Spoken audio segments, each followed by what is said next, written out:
बिस्मिल्लाहिर्रहमानिर्रहीम। अस्सलाम वालेकुम। आज हमने पढ़ना है significance of food science and technology.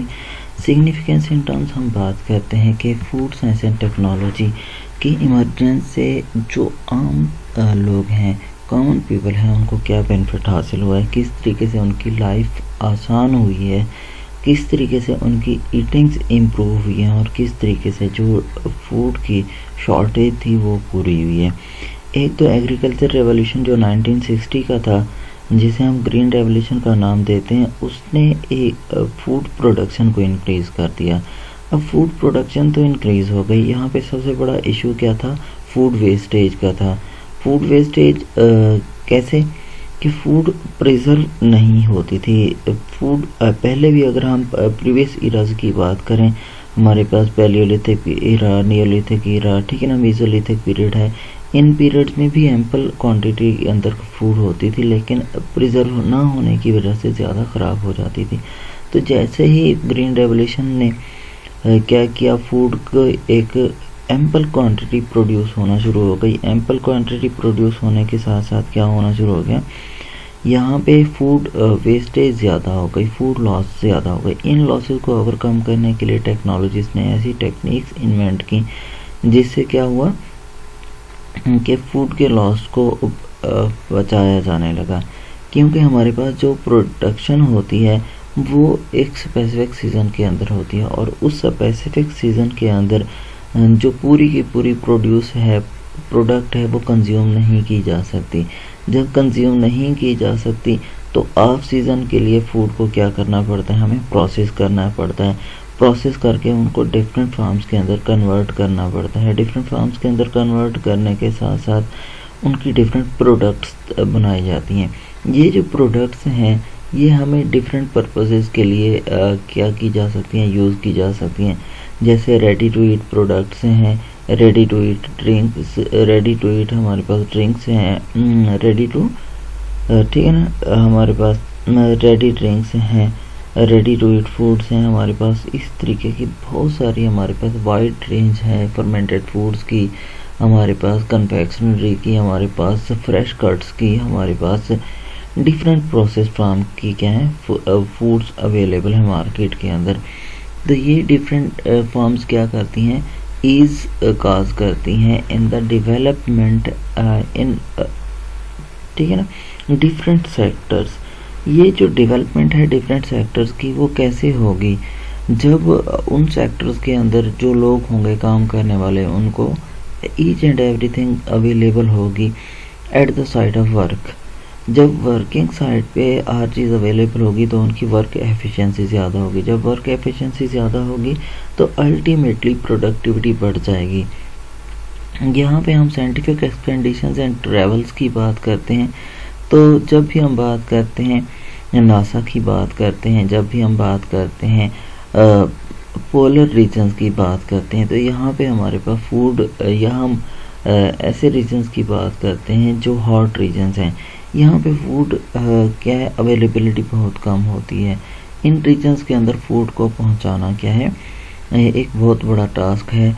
ऐसे फ्रेश कट को क्या है नहीं पहुँचाया जा सकता, तो उसके लिए क्या किया जाता है, फ्रूट या वेजिटेबल को, ओवरऑल फूड को क्या किया जाता है, प्रिजर्व किया जाता है डिफरेंट फार्म्स के अंदर, ताकि उनके अंदर किसी भी तरह की माइक्रोबियल कंटेमिनेशन ना हो, किसी भी तरह की डेट्रियोरेशन ना हो जो ह्यूमन हेल्थ को डैमेज करे। तो यहाँ पे हम लास्ट सेंचुरी की अगर बात करें तो यहाँ पे साइंटिफिक एक्सप्लोरेशंस की बात होती है।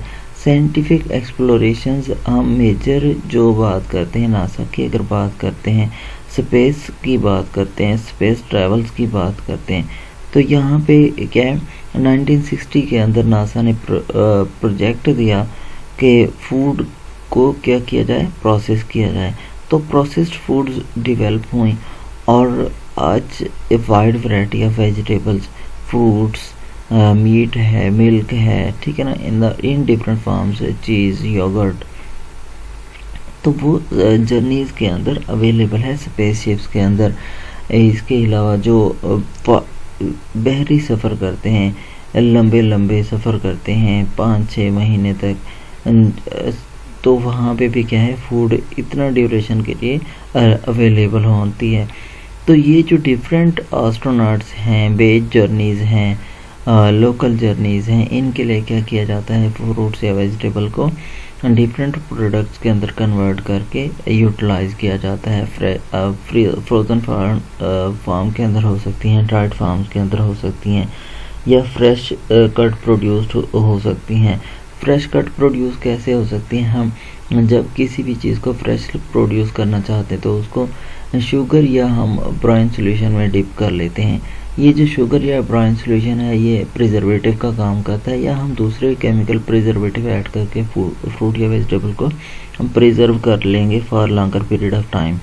जब हमारे पास लॉन्गर पीरियड ऑफ टाइम क्या हो जाएगी, for longer period of time fruit या वेजिटेबल स्टोर हो जाएगी, तो उसको डिफरेंट जर्नीज़ में यूज़ किया जा सकता है, चाहे वो स्पेस शिप्स हों, चाहे वो हमारे पास वेज जर्नीज़ हों, चाहे वो हमारे पास डिफरेंट ट्रैवल्स एंड टूर्स हों। तो हमें क्या मार्केट के अंदर ईच एंड एवरी टाइप की फूड अवेलेबल है। हम क्या कर सकते हैं, अपने साथ फूड को प्रोसेस करके प्रिजर्व करके कैरी आउट कर सकते हैं। ये सारी की सारी किस वजह से, फूड साइंस एंड टेक्नोलॉजी की वजह से। अगर फूड टेक्नोलॉजी डेवलप ना होती, तो ये टेक्निक्स डेवलप ना होती, और ना ही जो हमारे पास साल साल तक जो स्पेस स्टेशंस के अंदर लोग बैठे रहते हैं उनको इतना लंबे ड्यूरेशन के लिए फूड अवेलेबल होती। नेक्स्ट अगर हम बात करें कमर्शियल एयरलाइंस की, तो कमर्शियल एयरलाइंस को भी आप देखें तो यहाँ पे कितना एक वैरायटी ऑफ फूड अवेलेबल होती है, जो डिफरेंट रेस्टोरेंट्स के साथ, जो डिफरेंट प्रोसेसर्स के साथ क्या करती हैं कमर्शियल एयरलाइंस मुआहदे कर लेती हैं। उनके प्रोजेक्ट्स होते हैं फॉर लॉन्गर और शॉर्टर पीरियड ऑफ टाइम। तो उन प्रोजेक्ट्स के मुताबिक क्या कर रही होती हैं हमारे पास ये डिफरेंट ऑर्गेनाइजेशंस, कैटरिंग ऑर्गेनाइजेशंस क्या कर रही होती हैं, फूड सप्लाई कर रही होती हैं।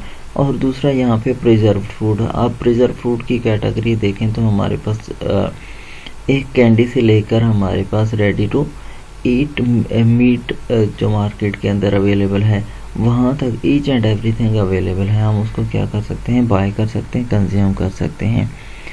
यहाँ पे जैसे मैंने अभी पहले बात की है कि फॉर सेवरल मंथ्स जो वेज जर्नीज होती हैं उनके लिए भी फूड को क्या किया जाता है, प्रिजर्व किया जाता है, ताकि जो इतना लंबे सफ़र पे जाने वाले लोग हैं उसको फूड को यूटिलाइज कर सकें।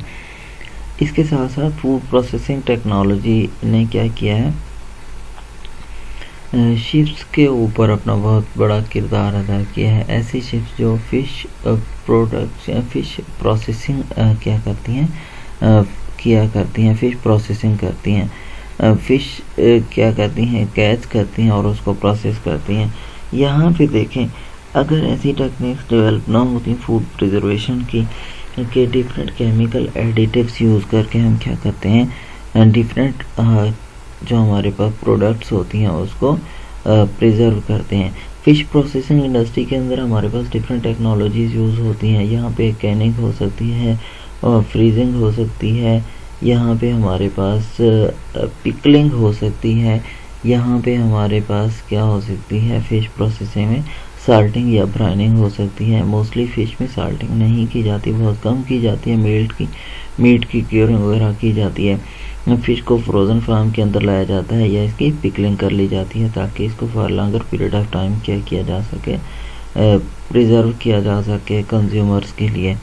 तो यही जो प्रिजर्व्ड फूड है, ये प्रिजर्व्ड फिश है, for longer period of time store होगी और डिफरेंट मार्केट के अंदर at different places in the different regions and different countries will be supplied. तो यहाँ पे क्या है, बेसिक रोल है फूड टेक्नोलॉजीज का, फूड प्रोसेसिंग टेक्नोलॉजी का है। अब वही अगर हम शिप्स की बात कर रहे हैं तो शिप्स क्या करते हैं, फॉर सेवरल मंथ रह जाते हैं बहरी सफ़रों पे।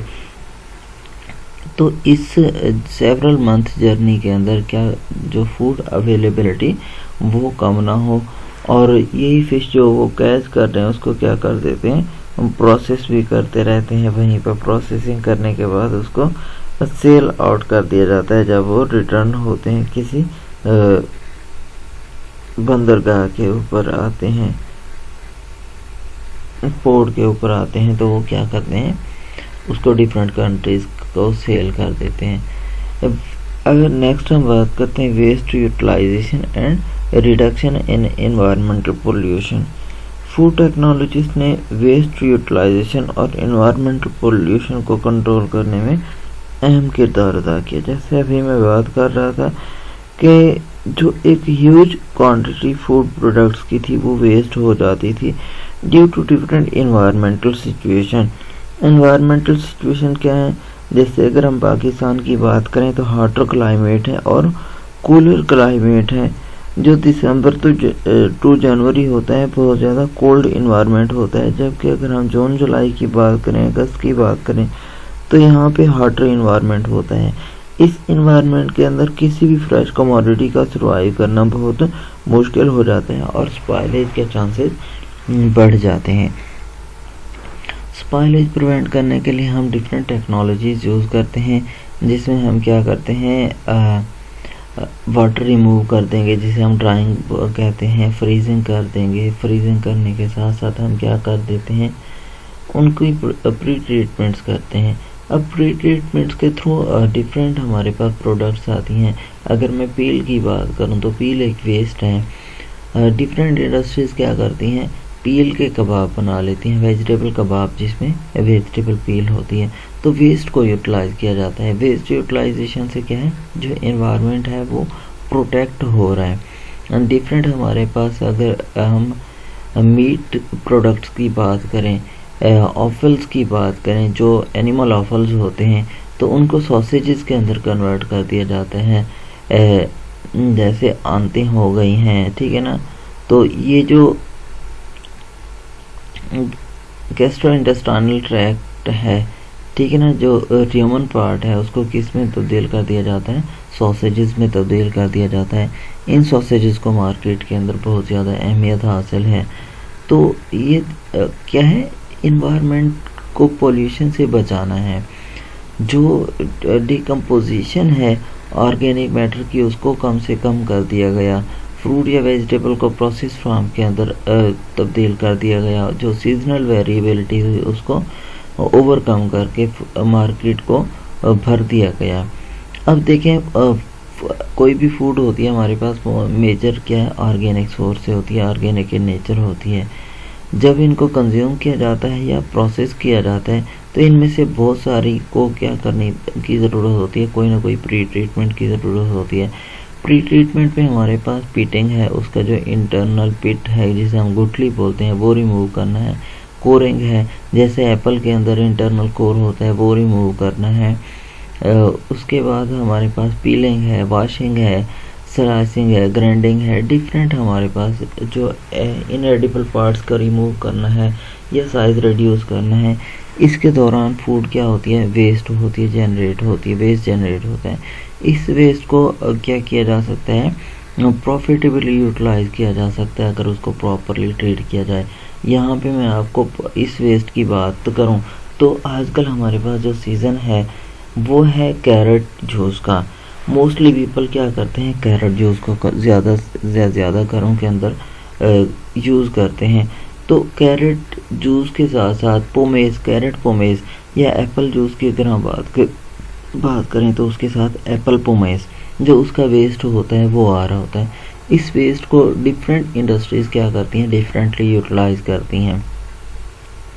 अब अगर बहुत ज़्यादा अमाउंट के अंदर है तो इससे बायोगैस प्रोड्यूस की जा सकती है, बायोफ्यूल प्रोड्यूस किया जा सकता है, इसकी फर्मेंटेशन कराई जा सकती है, एथनॉल बनाया जा सकता है, इससे डिफरेंट एसिड्स बनाए जा सकते हैं। तो क्या है, वेस्ट को यूटिलाइज करना है प्रॉपरली ट्रीट करके और जो इन्वायरमेंट है उसको बहुत ज़्यादा जो बर्डन है वेस्ट का उससे बचाना है।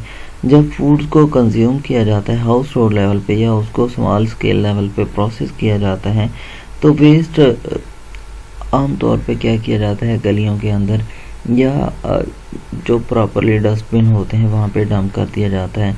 डंप करने के बाद ये कहाँ पे जाता है, म्यूनिसिपल वेस्ट कलेक्शन एरिया के अंदर जाता है। लेकिन फूड टेक्नोलॉजी की अगर हम बात करें तो इसी वेस्ट को यूटिलाइज करके डिफरेंट प्रोडक्ट हासिल करते हैं। एप्पल पील की मैं बात करूं तो एप्पल पील से क्या किया जाता है, पेक्टिन एक्सट्रैक्ट की जाती है। पेक्टिन क्या है, पेक्टिन एक थिकनिंग एजेंट है जो हम जैम, जेलीज, मार्मलेड्स वगैरह में यूज़ करते हैं। पेक्टिन क्या करता है, थिकनिंग। जैसे कि आप लोगों को पता है हम जो कॉर्न फ्लोर यूज़ करते हैं कॉर्न सूप्स वगैरह के अंदर, तो कॉर्न फ्लोर का काम क्या होता है, थिकनिंग एजेंट का काम करना होता है। डिफरेंट हमारे पास जो मार्केट के अंदर ये कॉर्न फ्लोर अवेलेबल है, या हम क्या बनाते हैं, कोई घर में खीर मिक्स वगैरह बना रहे हैं या कुछ बना रहे हैं तो उसके लिए भी क्या है, कॉर्न फ्लोर की ज़रूरत होती है। तो ये कॉर्न फ्लोर क्या करता है, थिकनिंग एजेंट। तो सेम एज पेक्टिन भी थिकनिंग एजेंट का काम करता है। तो हम क्या कर सकते हैं, जो माल्टा है इसकी पील से हम क्या कर सकते हैं, विटामिन सी एक्सट्रैक्ट कर सकते हैं, डिफरेंट ऑयल एक्सट्रैक्ट कर सकते हैं, ठीक है, और उसकी फर्मेंटेशन करा के हम डिफरेंट प्रोडक्ट्स हासिल कर सकते हैं। तो ये हमारे पास डिफरेंट एग्जांपल्स हैं जो फ्रूट या वेजिटेबल इंडस्ट्रीज़ क्या करती हैं, प्रोसेसिंग कर रही होती हैं स्मॉल स्केल लेवल की, तो उनका जो वेस्ट है उसको यूटिलाइज किया जा सकता है। मैंगो कर्नल ऑयल आजकल एक्सट्रैक्ट किया जाता है। हम बात करें तो जो पैडी है वो उसके ऊपर हस्क होती है, उसका ऑयल होता है।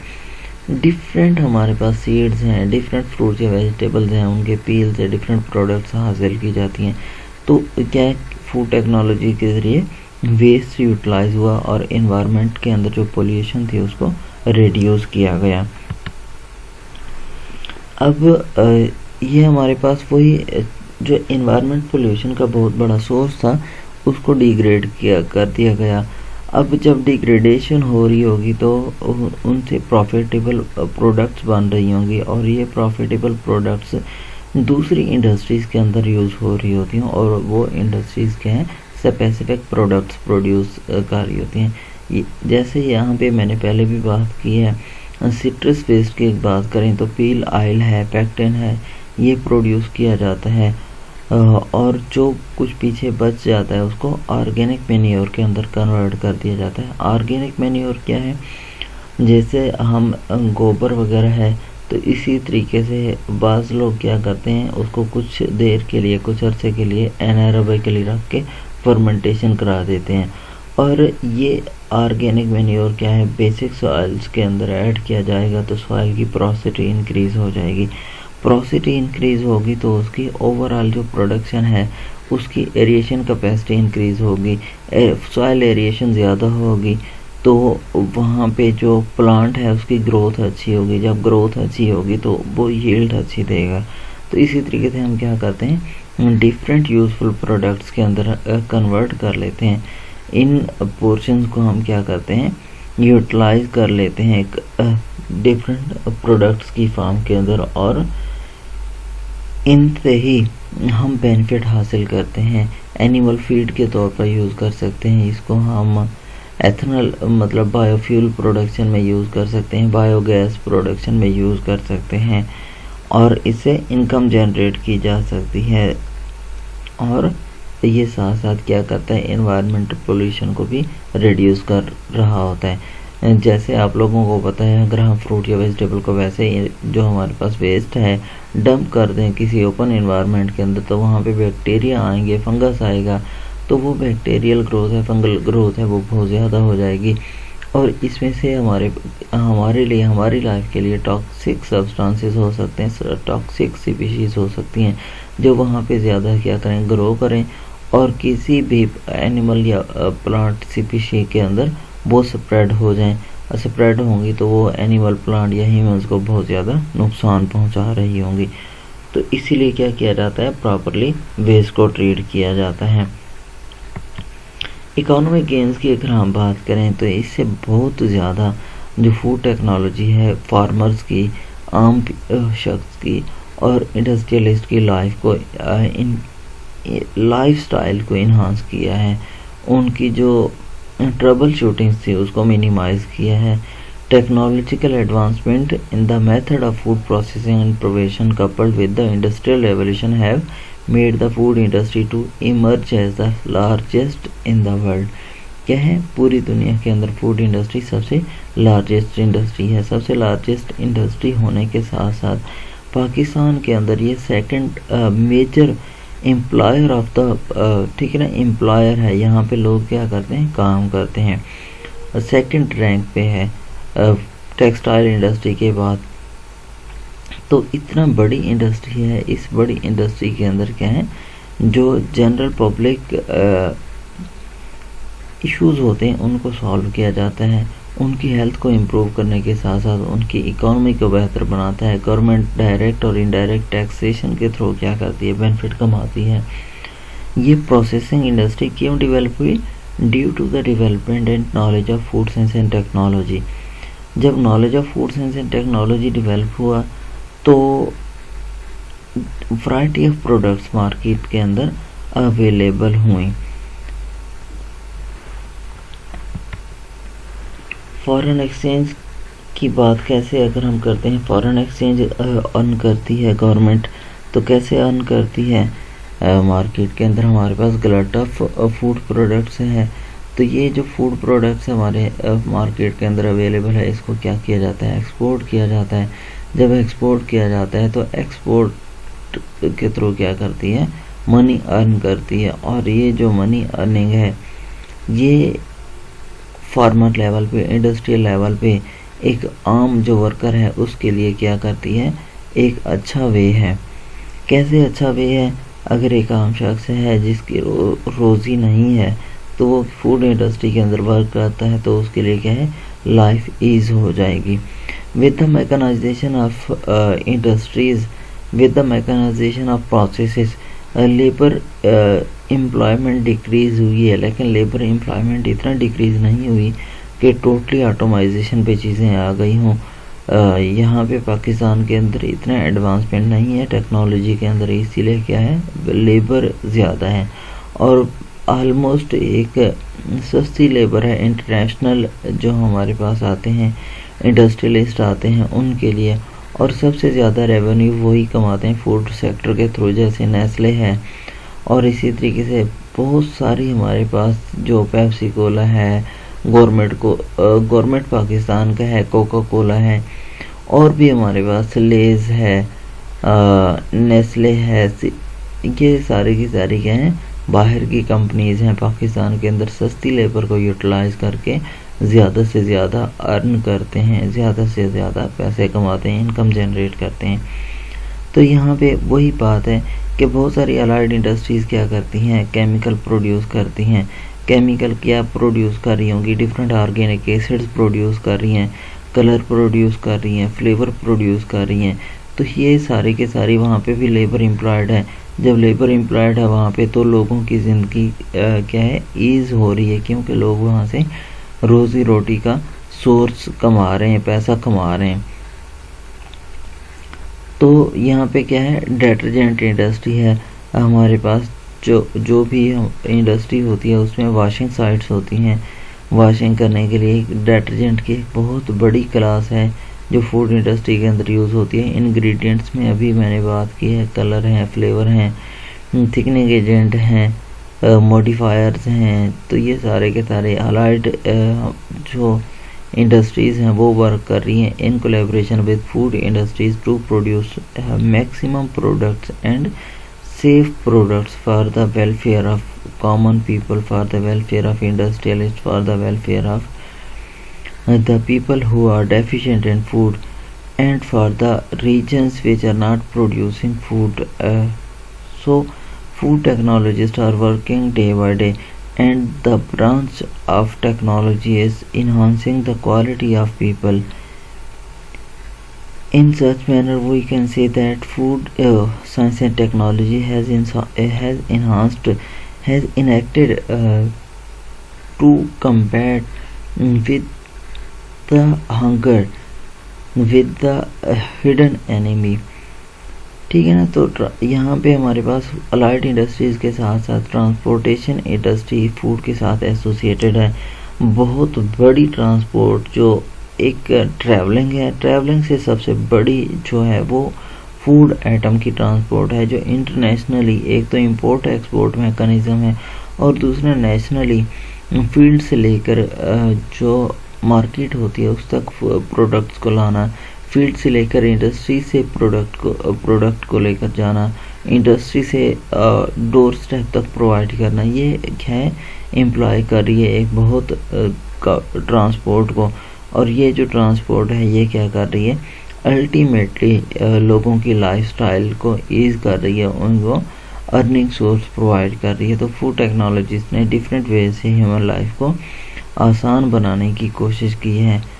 तो इसमें अगर हम कैटरिंग ऑर्गेनाइजेशंस की बात करें, रेस्टोरेंट्स की बात करें हम, तो पिज़्ज़ा हट देख लें, हमारे पास रमादा है, अलमाइदा है, हमारे पास किचन कुजीन है, फलां लंदन कॉर्टयार्ड है। ये डिफरेंट हमारे पास जो चेन्स हैं ये क्या कर रही हैं, वर्क कर रही हैं for the betterment of people's life. कैसे वहाँ पे काम करने वाले वर्कर्स को क्या मिल रहे हैं, रिस्क मिल रहा है, और साथ साथ में क्या है, मनी अर्निंग के साथ साथ वो लोग क्या कर रहे हैं,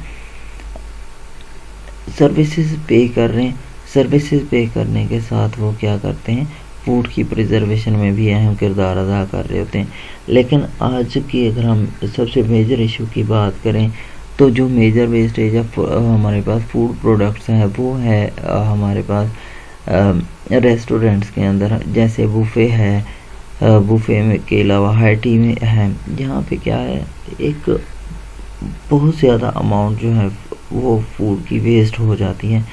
जब वेस्ट हो जाती है तो वो कंट्रीब्यूट कर रही है इन द इन्वायरमेंटल पोल्यूशन, क्योंकि हमारे यहाँ प्रॉपर कंट्रोल मैकेनिज़्म नहीं है इन्वायरमेंट को क्लीन रखने के लिए। Each and every type of streets and roads are flooded with pollution। So different environmental pollutions को हम क्या कर सकते हैं, कंट्रोल कर सकते हैं bye adopting good manners, being a good nation, being an opportunistic nation। We can't have to focus on the waste, we can't have to focus on the economy, we can't have to focus on the different aspects of life, we have to focus on the overall quality of life। ठीक है ना, overall quality of life, overall quality of life कैसे improve होगी, वो food products या हमारे पास जो भी लाइट इंडस्ट्रीज़ हैं उनका जो वेस्ट होगा उसको ओवरकम कर दिया जाएगा, और उससे ज़्यादा हम क्या करें, एक्सचेंज अर्न करें। तो हम क्या कर सकते हैं, लोगों की क्वालिटी ऑफ लाइफ को इम्प्रूव कर सकते हैं। यहाँ पे वही जो हम वेस्ट की बात कर रहे थे, फूड सप्लाई चेन की वेस्ट, हमारे पास दो तरह के फूड सोर्सेज जैसे हमने पढ़ा था पीछे, एनिमल बेस्ड फूड्स हैं और प्लांट बेस्ड फूड्स हैं। प्लांट बेस्ड फूड्स का प्लांट वेस्ट में चला जाएगा, एनिमल वेस्ट के अंदर फूड वेस्ट है। प्लांट फूड वेस्ट में हमारे पास एक्सट्रैक्शन की जा सकती है, एक्सट्रैक्शन या प्रोसेसिंग की जा सकती है, इंसिनरेशन की जा सकती है वेस्ट की, प्री ट्रीटमेंट हाइड्रोलाइसिस की जा सकती है, एनाएरोबिक रेस्पिरेशन या डाइजेशन। अब पहले हम बात करते हैं एक्सट्रैक्शन की स्पेसिफिक, जैसे हमारे पास मैंगो पील है, हमारे पास एप्पल पील होती है, हमारे पास बनाना पील है। तो ये डिफरेंट पील से क्या किए जा सकते हैं, लिपिड्स हैं, हेमिसेलुलोज हैं, बायोएक्टिव्स हैं, न्यूट्रोस्यूटिकल्स हैं, पेक्टिन्स हैं, स्टार्च हैं, फाइटोकेमिकल्स हैं, फिनोल्स हैं, नैनो पार्टिकल्स हैं, बायोडीजल्स हैं, एक्टिवेटेड कार्बन है। ये सारी चीज़ें क्या कर सकते हैं, हम हासिल कर सकते हैं by application of different technology. Incinerate कर सकते हैं हम इसको, प्लांट फूड वेस्ट को जला सकते हैं, जिससे क्या हो जाएगा, जलने से ऐश बनेगी, या हम इसे हाइड्रोजेल्स प्रिपेयर कर सकते हैं। बाय ट्रीटमेंट हाइड्रोलाइसिस कराएंगे या फर्मेंटेशन हम कराएंगे तो शुगर्स की, ठीक है ना, हाइड्रोलाइसिस कराएंगे तो हमारे पास जो कम्प्लेक्स कार्बोहाइड्रेट हैं वो सिंपलर कार्बोहाइड्रेट में तब्दील हो जाएंगे, शुगर्स में तब्दील हो जाएंगे। इन शुगर्स की फर्मेंटेशन कराएंगे तो हम बायोएथेनॉल, ब्यूटानॉल, एंजाइम्स, बायोहाइड्रोजन और बायोप्लास्टिक्स वगैरह क्या कर सकते हैं, वहाँ से हासिल कर सकते हैं। एनारोबिक डाइजेशन में हमारे पास वही फर्मेंटेशन आ जाती है, हीट पावर बायो फर्टिलाइज़र हम जनरेट कर सकते हैं। एनिमल ड्राइव्ड फूड वेस्ट की अगर हम बात करें तो एक्सट्रैक्शन प्रोसेसिंग, कोलेजन एक्सट्रैक्ट की जा सकती है, काइटोसैन है हमारे पास, प्रोटीन हाइड्रोलाइसेट्स हैं, बायोएक्टिव पेप्टाइड्स हैं, कॉस्मेटिकल्स हैं, इंसेक्टिसाइड्स हैं, थेराप्यूटिक एंजाइम्स हैं। ये क्या किए जा सकते हैं, एनिमल से हासिल किए जा सकते हैं by the application of different biotechnological tools and overcoming the overall waste of the food products which are glutting the market। तो फूड टेक्नोलॉजिस्ट ने इन सब को रिड्यूस करके जो इन्वायरमेंट है उसको क्या किया है, पोल्यूशन से बचाया, और साथ साथ जो फूड की शेल्फ़ लाइफ है वो इन्हांस हुई है। शेल्फ़ लाइफ इन्हांस करने के साथ साथ फूड की क्या है, जो रेट है वो मुनासिब हुए हैं, फार्मर तक अच्छी अमाउंट पहुंचने लगी है, और एक्सपोर्ट से middle man export in term of export भी क्या कर रहे हैं, बहुत ज़्यादा कमा रहा है। यहाँ तक आप लोगों का कोई सवाल हो तो आप पूछ सकते हैं। Thank you.